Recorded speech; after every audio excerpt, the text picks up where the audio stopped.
Hello, this is RICKY, the Android guy.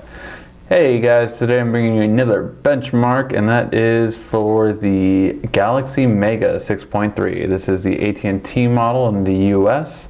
So today we're going to see how it does on the benchmarks. So first we'll start off with the CPU Z to get an idea of what it has. And so we have a Qualcomm Snapdragon S4 1.73 dual core. This is a dual core model. This is not a quad core, but it's a newer version of the dual core, so it should be faster than last year's dual cores that we saw from Qualcomm last year. You have an Adreno 305 graphics card, which is decent. Yeah, we'll just go with decent. And then the screen resolution is a 720 by 1280, so it's 720p screen. You have a 240 DPI. The RAM is 1349, and you start off with internal of 11.95, so almost 12 gigs, which out of 16 is really good and definitely a step up from what we had on the S4, for instance. So that less built-in stuff on this one. And you have 8.57 that I've used, that I have left besides what I've used already for just basic games so far. And important to note, this does come with Android 4.2.2, so it's nice. It's the second furthest one back, but you know, 4.3s are not too much, so it's still relatively good for a new phone that's coming out right now. All right, let's start with the Quadrant benchmark test, and let's check it out.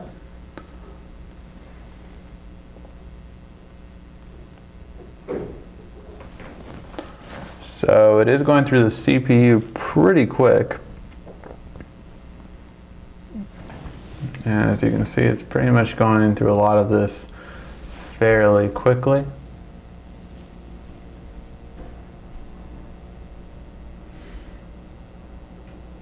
So I'm guessing this will score maybe a little bit above, like I think Quadrant had from last year, the 1X on here, and the Note 2 or Note 1 on there. I forgot.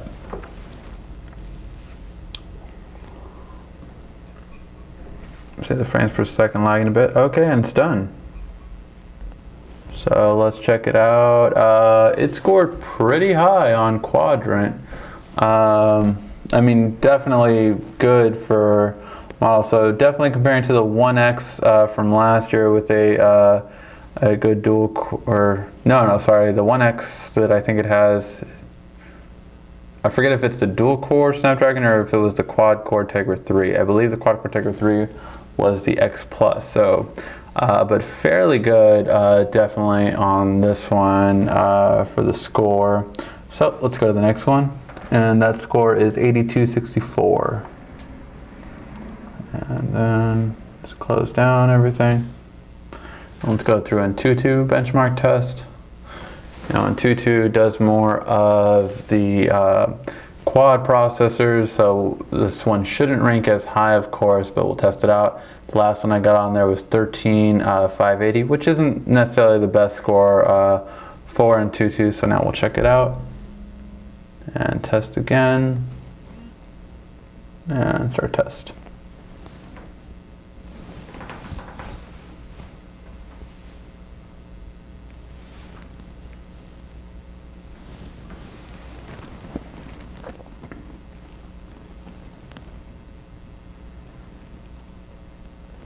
And you see this one doesn't go through as quickly as Quadrant did.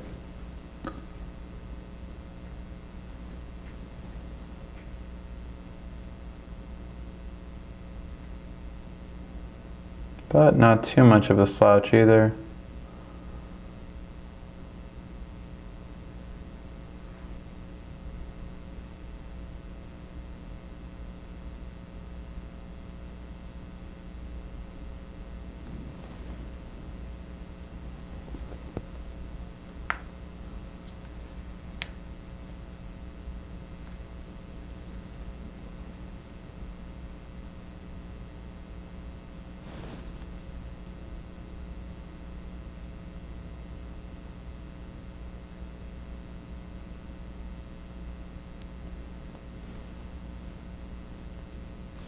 jelly beans portion, and we'll check out the frames per second. Zoom a little bit out.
Alright, now just the memory card and then we're about done.